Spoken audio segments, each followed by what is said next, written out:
नमस्कार, तवांग से आप देख रहे हैं आज तक पर हमारी खास पेशकश। मैं हूं गौरव सावंत।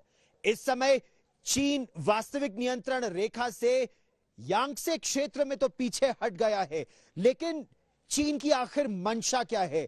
जिस तरह से पहले 2017 में डोकलाम, 2020 में गलवान और पेंगोंग सो और 2022 में यांगसे में तनाव बढ़ा है, और अब खबर यह आ रही है कि एक बार फिर डोकलाम में चीन ने अपनी तैयारी तेज कर दी है। तो क्या भारत और चीन धीरे धीरे युद्ध की तरफ बढ़ रहे हैं? क्या भारत और चीन के बीच युद्ध होगा? इस विषय पर बात करने के लिए मेरे साथ दो विशेष मेहमान आज तक पर जुड़ रहे हैं। दोनों चीन की रग रग से वाकिफ है। मेरे साथ है जनरल जे सिंह, पूर्व थल सेना अध्यक्ष, और एयर मार्शल अनिल खोसला, पूर्व air officer commanding in chief eastern air command और पूर्व vice chief of air staff. स्वागत है आप दोनों का। जनरल जे सिंह, यांगसे में जिस तरह से चीन की सेना आगे बढ़ी और एक नहीं दो नहीं तीन टुकड़ियां, 300 से ज्यादा सिपाही वो हमारी पोस्ट को कब्जा करने के फिराक में थे। क्या मंशा है चीन की, जनरल जे सिंह?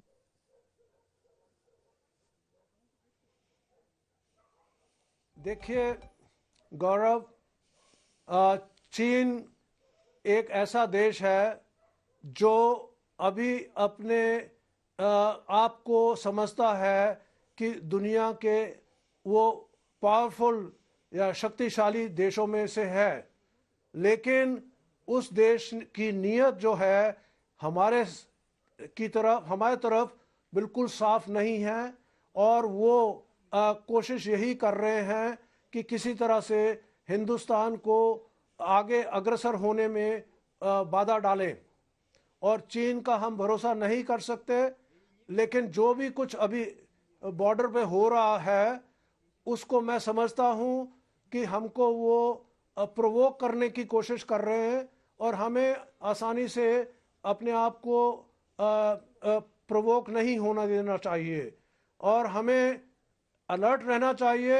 और जहाँ पर भी वो हमारे LAC के हमारे तरफ आने की कोशिश करते हैं उनको हमने जोरदार तरीके से जवाब देना है और उनको वापस बाहर खदेड़ देना है।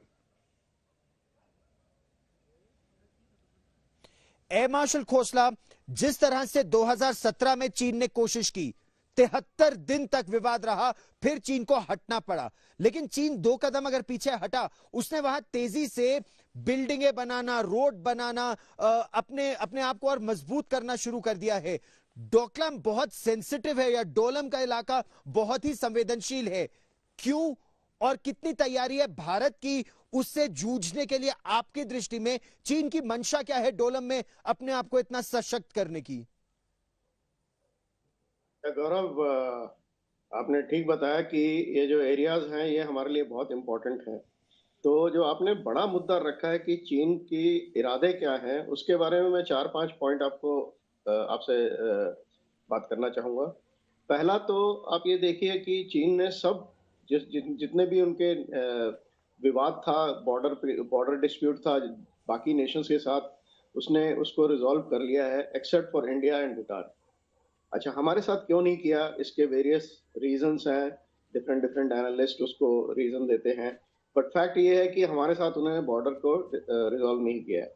दूसरी चीज ये है कि अगर आप ट्रेंड देखिए, ये जो छोटे छोटे इंसिडेंट होते रहते हैं, लेकिन उसके बाद जो बड़े इंसिडेंट्स हुए हैं, जैसे आपने भी बताया, चुमार हुआ, डोलम हुआ, गलवान हुआ, अब यांगसे हुआ, तो इसमें भी एक पैटर्न नजर आ रहा है। नंबर एक तो ये पीरियोडिसिटी इसकी बढ़ती जा रही है, दूसरी इसकी इंटेंसिटी बढ़ती जा रही है, तो तीसरा आप देखिए कि वो जो है इशू को लाइव रख रहा है, और चौथा आप देखिए कि ये जो इंसिडेंट्स होते हैं इनका डायरेक्ट रेलेवेंस है डोमेस्टिक सिचुएशंस के ऊपर, चाइना के भी और इंडिया के भी, और इंटरनेशनल जो एक्टिविटीज है उस पर भी। आप देखिए, आप जब भी कोविड का प्रेशर बढ़ा था तो उसने काफी बेलिजरेंट एटीट्यूड दिखाया था सब कंट्रीज के साथ, वुल्फ वॉरियर डिप्लोमेसी जिसको कहा गया था। अभी भी इंडिया चाइना के ऊपर प्रेशर बढ़ रहा है, कोविड का जीरो पॉलिसी जो इम्प्लीमेंट कर रहे हैं, तो आप देखिए मे भी डाइवर्शन के तौर पे वो इंडिया के साथ ये करता रहता है। जनरल जे सिंह, चीन हर साल कोशिश करता है यांगसे में Yes. जो चेस्ट वॉल भारत ने वहां बनाई है वास्तविक नियंत्रण रेखा पर, उस चेस्ट वॉल को तोड़ने के लिए। चेस्ट वॉल मैं अपने दर्शकों को बता दूं कि करीब आपके सीने के ऊंचाई तक एक दीवार है जो चीन को संदेश देने के लिए है कि इसके बाद ये भारत का इलाका है, आगे आने की कोशिश मत करना। वो चेस्ट वॉल को तोड़ने की कोशिश करता रहता है, हम उसे तोड़ने नहीं देते। क्या चीन की इस बार ये मंशा थी कि वो 300-400 सिपाही लेकर आएगा और वहां अगर हमारी 70-80 की टुकड़ी है तो उनको ओवर पावर कर लेगा? क्या चीन ने ये सोचा कि वो ऐसा कर देगा और युद्ध नहीं होगा, या वो युद्ध के लिए तैयार है? जनरल जे सिंह, मैं समझता हूं कि चीन के नापाक इरादे हमने रद्द कर दिए हैं और हम सतर्क होने देना। जनरल जे सिंह और एयर मार्शल खोसला, अब भविष्य की ओर देखते हैं।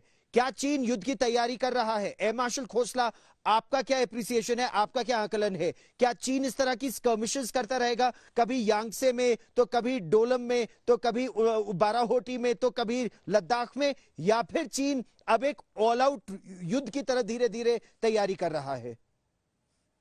इसमें दो तीन मुद्दे हैं गौरव। एक तो चीन की जो रेस है वो यूएसए के साथ है। वो नंबर 1 पोजीशन, वर्ल्ड पोजीशन में पहुंचना चाहता है और उसके लिए टाइमलाइन भी उसने डिसाइड कर रखी है। इसलिए वो अपना military power, economic power, infrastructure सब कुछ बढ़ा रहा है बड़े प्लान्ड मैनर में। अब उसमें इस चक्कर में वो आगे बढ़ता जा रहा है। और उसकी दूसरी जो चीज है वो एक्सपेंशनिज्म, जो हमने पहले बात की, तो उसमें वो ये अरुणाचल प्रदेश को भी आई कर रहा है। तिब्बत तो उसने ले ऑक्युपाई किया पहले। तो उसमें क्या है कि ये जो इंसिडेंट्स हैं ये मेरे ख्याल चलते रहेंगे और इनकी इंटेंसिटी और फ्रीक्वेंसी भी बढ़ती रहेगी। तो हमको होशियार रहने की जरूरत है। अब जैसे आपने बोला कि फ्यूचर में क्या करना है, अब ये जो इंसिडेंट्स हैं इसमें मिसकैलकुलेशन होके ये एस्केलेट भी हो सकते हैं।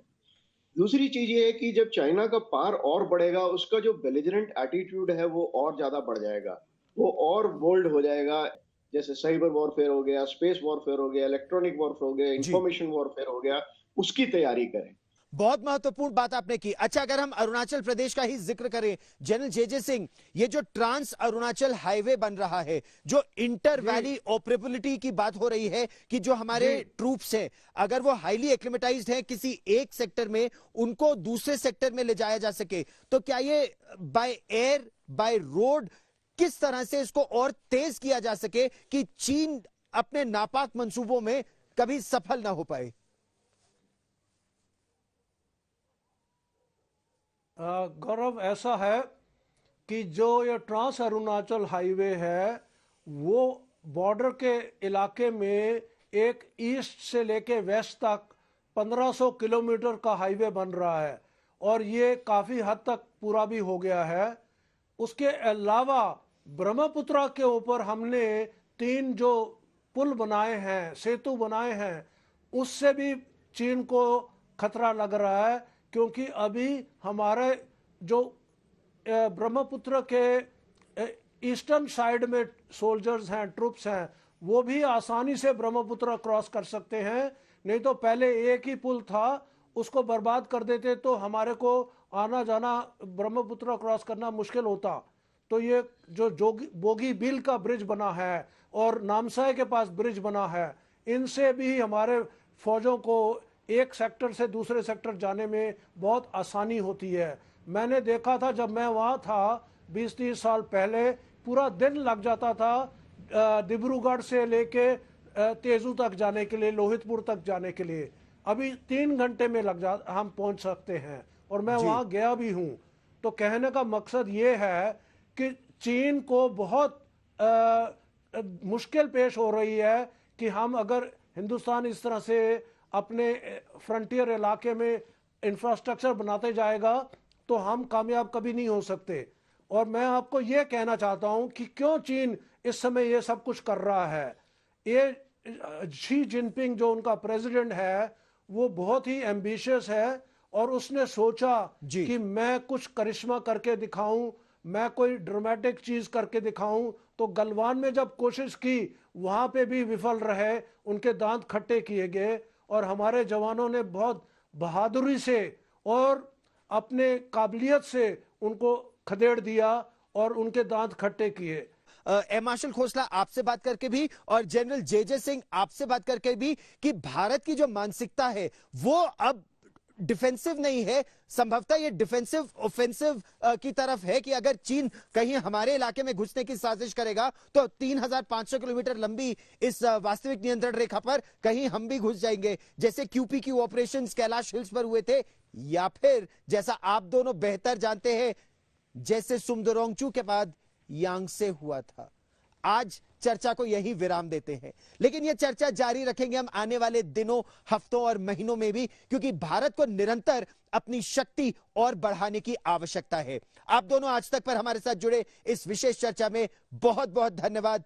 नमस्ते और जय हिंद।